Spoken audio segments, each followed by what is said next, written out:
Let's now tell you about Nigeria, where the President Bola Tinubu's approval of the establishment of a new Ministry of Livestock Development. Now, this announcement was made as he inaugurated the Renewed Hope Livestock Reform Implementation Committee at the State House in Abuja. Now, the committee is tasked with providing sector-focused solutions to address the long-standing farmers-herders conflict. On September 14, 2023, the National Livestock Reforms Committee recommended the creation of a Ministry of Livestock Resources to help reduce the decades-long violent conflict between farmers and nomadic cattle herders across the country.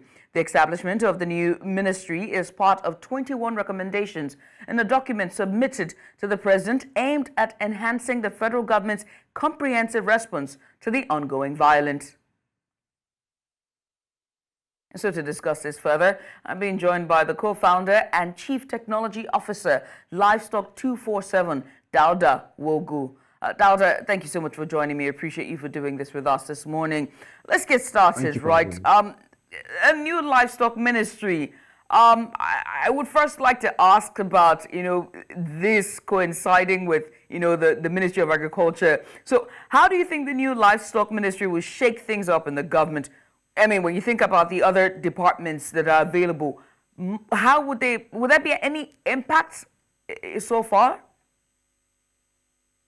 Yeah, thank you very much for having me once again. For us in the practicing sector, the livestock industry, I'm talking from the private sector perspective, having this will really open up the economy for all the players, all the sector stakeholders. And when you look at it for many years, agriculture in Nigeria is crop biased, meaning everything is about crops. So less emphasis is made on livestock. And there have been a lot of interventions, a lot of programs trying to develop the livestock sector, which since 2020 to date, so many things have been happening. So for us, having a ministry dedicated, focused on livestock development is a plus to this administration. And also it will help to enhance and also open up the livestock sector for investments, for people to really key in. And because this is a ₦1 trillion business. No questions asked there, but one of the questions that have been on the lips of many critics who are looking at this move is that there is already a Ministry of Agriculture. Shouldn't there be this committee that has been sworn in or inaugurated? Shouldn't it be part of the Ministry of Agriculture? Should there not be an arm of agriculture that is dedicated and focused to livestock?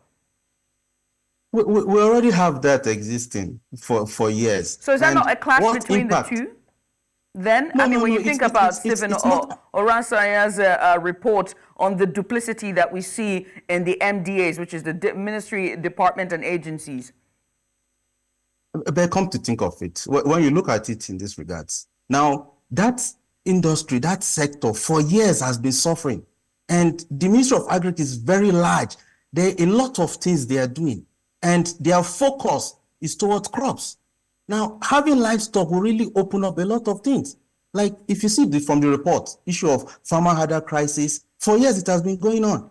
And everything, when you come to Ministry of Agriculture, their focus is always on crops. So for us in this industry, livestock, this ministry is a lifesaver for us. And it will channel all the energy, all the resources, all the programs will be channeled towards that, so they will be focused. So when you look at it from different perspectives, you see, issue of saying whether it should be merged or not merged, it should be put. It has been there under Ministry of Agriculture for years. There has not been any improvement. So, yes, there has been slight, let me give it to them. But having this, it's a game changer for the industry. How is it a game changer? Let's look at the positive angle. Dauda, how is it a game changer? I would like for you to be, more specifics. One of the things the presidency have said with this ministry is that it hopes to bring an end to the farmer-herder clash that we have witnessed in the country. How is that going to happen with this new ministry? How do you foresee this happening? Okay, now, for instance, when you look at the whole issue, as a technology person, one of the key things we've been agitating and we've been pushing to the government is to have a kind of animal identification.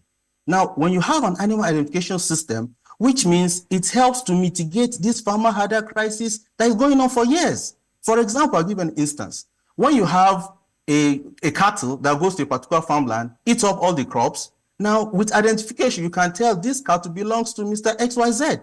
And instead of fighting, you just tell the person, pay a fee for the damage which your cattle have caused on this farm. Now, for years, this has been going on. We've been lobbying it, we've been pushing it, but the Ministry of Agriculture doesn't see it as an issue. So now, when you now look at farmer herder crisis as one aspect, livestock development is not only about farmer herder crisis. It is one aspect, but there are other demands you look into. You look at infrastructure development. You look at traceability. You look at feed. You also look at veterinary services. You look at empowering the smallholder farmers. But for years, everything has been crop bias. This is the point. So for us, this not only about livestock farmer herder crisis, no, but about the whole value chain, improving on it, creating jobs. This is the essence. We should look at it from that positive angle. And when we talk of livestock, we're not talking only cattle. We're looking at pigs. We're looking at sheep, goats, poultry. Horse, it's a whole new thing. But limiting it to farmer herder crisis, honestly, we're not justifying the ministry. That's the whole point where we're looking at it from. So we should look at it from a different lens, for God's sake.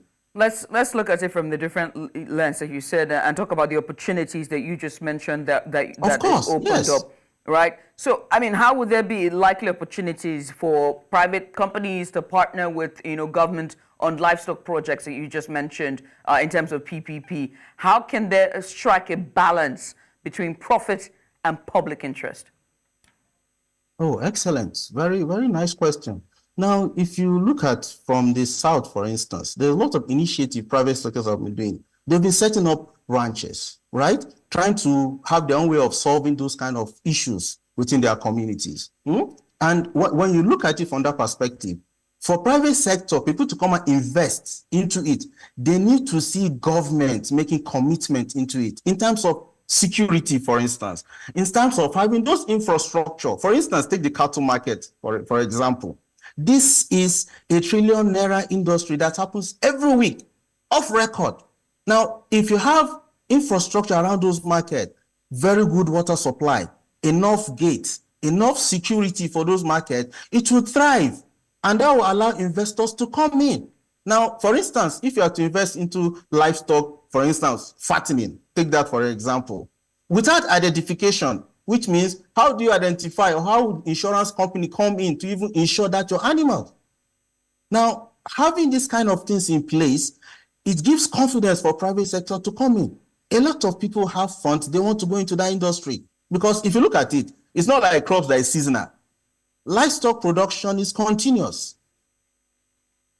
So this ministry will set up the right policy that will encourage people to come in and invest into the sector. So that's the key thing for us. So having that policy, the infrastructure in place, private sectors will come in. They are already doing that with all the challenges. So look at in a scenario whereby government has come in to step up to say, okay, we'll provide all these things for you, enable the environment, come in and invest. Of course, everybody will come in. So it's all over the world. That's what has been practiced. So really, well, Mr. President, really key on this, honestly. Well, with you on this. Let's see what the next couple of weeks and months will look like, and the next 1 year in establishing this ministry would look like in terms of their scorecard. But Dauda, many thanks for coming on. Appreciate you. Going to be promising. Thank you.